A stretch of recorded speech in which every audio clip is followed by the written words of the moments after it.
that has failed and has no prospects of actually growing through a leader.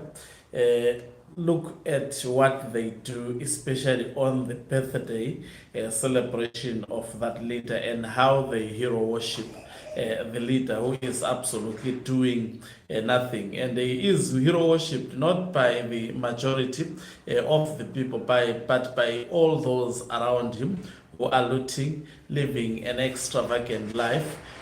And that life actually derived from the taxpayers' money, who are forced to pay high taxes in a country where the levels of unemployment are significantly high, and topping the global list of countries with a high unemployment rate. Greetings and welcome on your lovely channel, the Tonipani Global News. If you are watching us for the very first time, please do remember to press the red or black subscribe button so that next time when we beam live, guess what? You become the very first one to watch us. So, Mnangagwa has decided to go extravagant, particularly on his birthday celebration, masqueraded as the Munhumutapa day. He is actually giving himself that title, calling himself a Munhumutapa. So,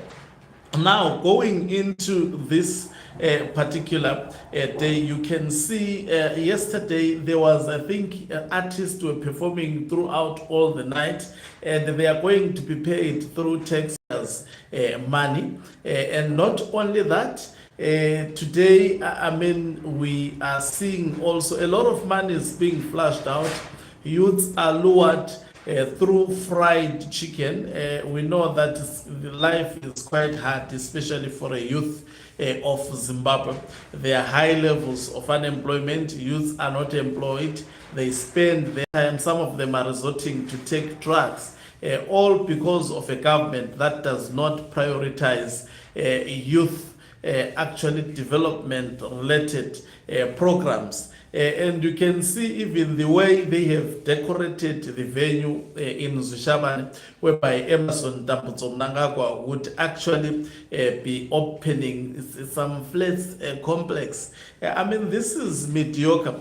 Just imagine the whole central government that masquerade flats as a development that is done at national level. That's where you see that in this country, what we celebrate is really mediocre. This is supposed to be a job of local government.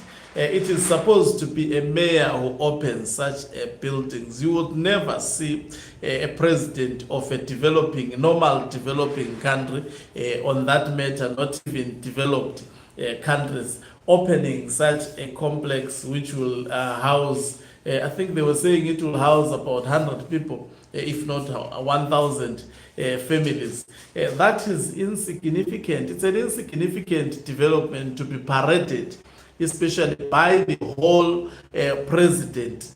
Maybe if he was invited, and look at this, it is actually done during his birthday, and he is going to be glorified, and these are going to be reasons that are going to be advanced by the members of his faction to say, look what he is doing. There is no president who can do the way Mnangagwa is doing. They are trying so hard, and he is trying also so hard to sell the 2030 mantra, which is strongly rejected within ZANU-PF. That is why in my previous report, I indicated that they are now making efforts to bribe especially top leadership, top provincial leadership, to be making pronouncements of disregarding the interest as well as the views of the grassroots ZANU-PF members. Some of them were saying,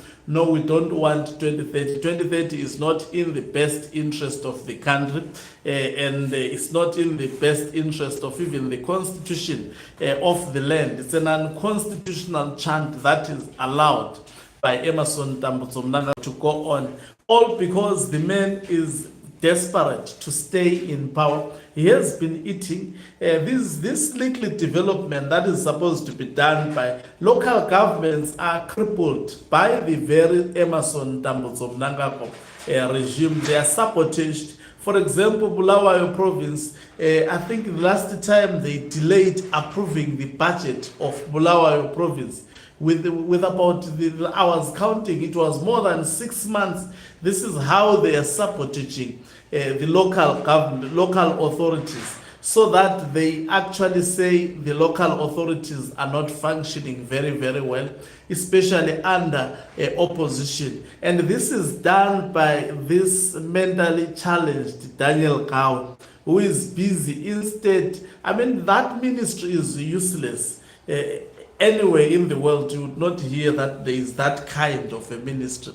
It's a ministry that was created to control, to try and control local government, realizing that people, especially in cities, they hate ZANU-PF with passion. That is why Emerson Mnangagwa, to actually get one of his friends to be in parliament, that is Scott Sakupanya, they had to use the courts and Sengezo Chabang. They were afraid to go to the people and ask the people to vote because they knew there is no sane person in urban areas. Most of the people who reside in urban areas, they are at the receiving end of the economy of Zimbabwe, which has failed significantly to create jobs, making survival and even having decent meals in a city to be very, very difficult because of this regime of Emerson Mnangagwa. So you can see the monies that are spent on this useless day. If we had a president who cares about the nation, he was going to celebrate this day with his family. It's just a personal day. It's not a national event. But look at how many millions are spent on this one day. In terms of decoration, in terms of the gala, hiring artists to perform throughout the night, how much will each artist be paid? And this money is not coming from Emerson Mnangagwa's pocket. It is regarded as a national event by virtue of declaring it a Munhumutapa day. Of course, now they are choreographing it as if it's a coincidence. There is no coincidence. Mnangagwa always think he is smarter than everybody because he knows there will be, so much opposition to this. In fact, there is opposition. They are just continuing to do as they please. But the people of Zimbabwe are not happy that today it has been declared a holiday. To celebrate what? Who has done what in Zimbabwe? Mnangagwa has absolutely done nothing to be celebrated today. Thank you very much for watching us. If you're watching us for the very first time, please do remember to press the red or black subscribe button so that next time when we film live, guess what? You become the very first one to watch us. You can financially support this channel by pressing the subscribe plus or join button and be part of our members who are the heartbeat of this channel. You can do so by pressing the thanks button and send us stars. Also to remember to support my album, which is available on all digital platforms. You search for Hlonipani Ncube and the title of the album is Uthando Lwakhe. It is available in all digital platforms and it can be streamed as well as bought on those digital platforms. Oga Ncube Umhlaba is signing off. Let me love